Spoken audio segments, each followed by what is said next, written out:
Bonjour, David Séjourné. Aujourd'hui, je vais vous parler de Média Interface.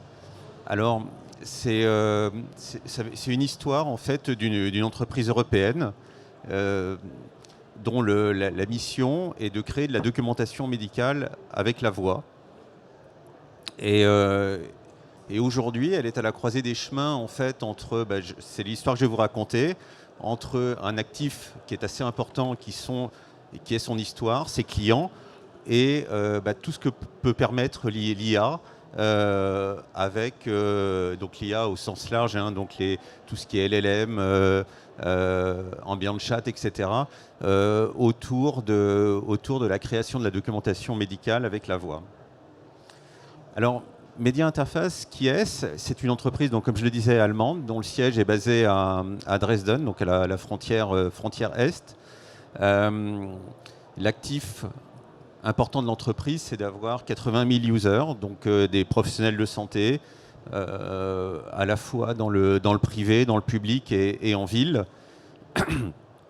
Et donc c'est un métier qui est fait depuis 20 ans, donc avec, sans humilité mal placée, une assez forte expertise en fait pour tout ce qui est workflow de documentation médicale.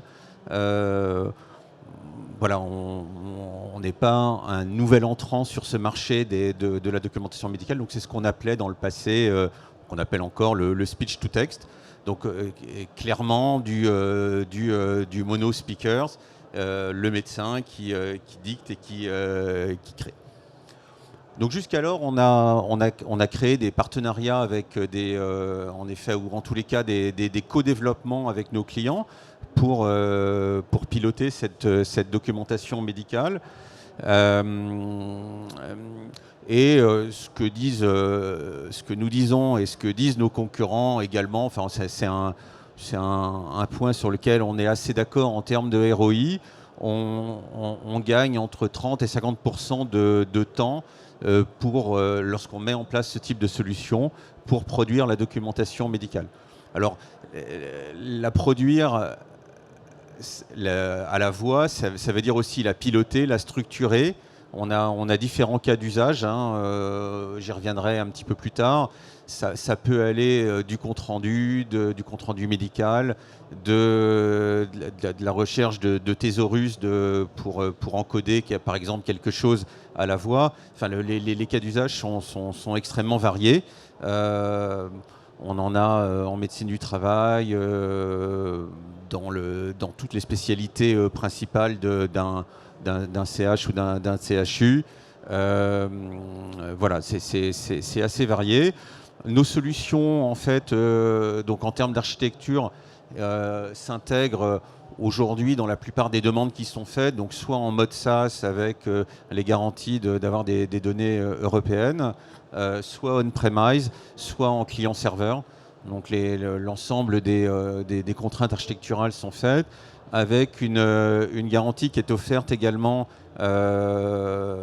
et qui est de plus en plus prégnante, hein, en tous les cas dans les discussions qu'on peut avoir avec les CHU, d'avoir une entreprise 100% européenne, donc que ça soit pour tout ce qui est propriété intellectuelle et hébergement des données de santé. Donc pour information, les produits s'appellent soit Mira Medical, soit Speaking. Donc en termes d'intégration, donc c'est une question qui revient assez fréquemment. Ça peut être une intégration entre guillemets light avec des interfaces comme ça qui vont se mettre dans les différents applicatifs qui existent, donc le dossier patient, les suites Office, etc.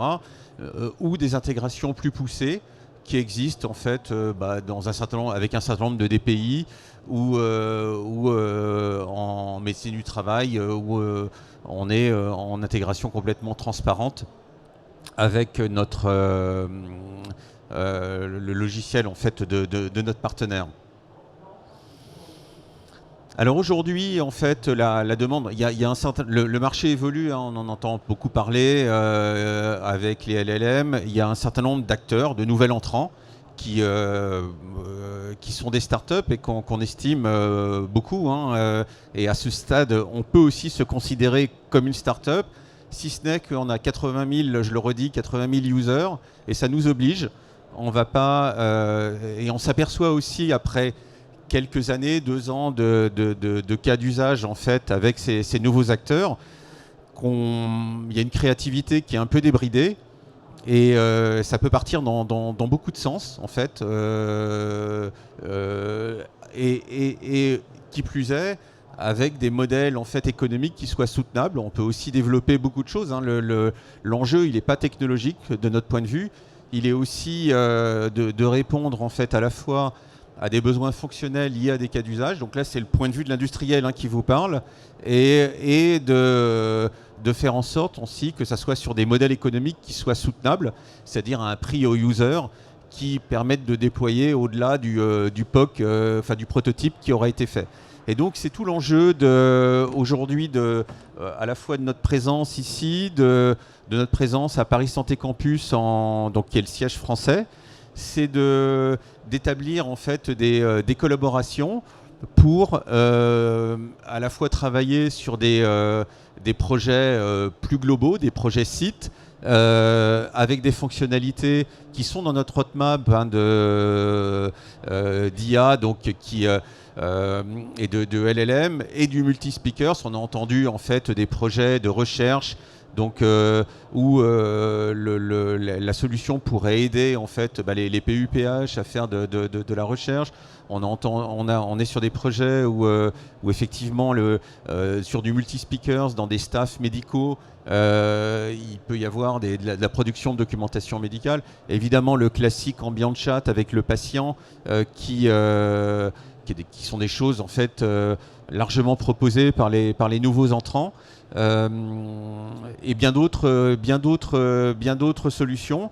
Et donc, j'anticipe la question qu'est-ce qu'on fait ici, qu'est-ce qu'on recherche en fait. On recherche effectivement des expérimentations, des partenariats pour s'adapter en fait à des cas d'usage, pour co-développer, co-innover ensemble avec un modèle économique qui soit soutenable, qui soit déployable. Encore une fois, c'est aussi pour ça que d'Allemagne, on est venu en France. Il y avait un marché qui était relativement structuré avec des acteurs historiques, des multinationales, notamment américaines. Et puis là, aujourd'hui, des nouveaux entrants qui arrivent. Donc on tient compte de notre histoire, de notre actif, mais aussi on veut créer un modèle. Et donc ce que nous disait le marché, c'est que on a fait un choix et aujourd'hui on est bloqué pour déployer, ça coûte trop cher, c'est difficilement soutenable. Et voilà, et c'est pas notre objet. On est une entreprise en allemand, on appelle ça le Mittelstand, c'est une entreprise familiale avec des capitaux familiaux qui avons une vision plutôt long terme en fait des relations qu'on établit. Le dirigeant est là, sa famille dirige l'entreprise depuis plus de 20 ans. J'espère en tous les cas qu'ils le seront encore longtemps. Voilà. Et donc voilà typiquement ce que l'on est et les interlocuteurs qui sont sur le salon aujourd'hui.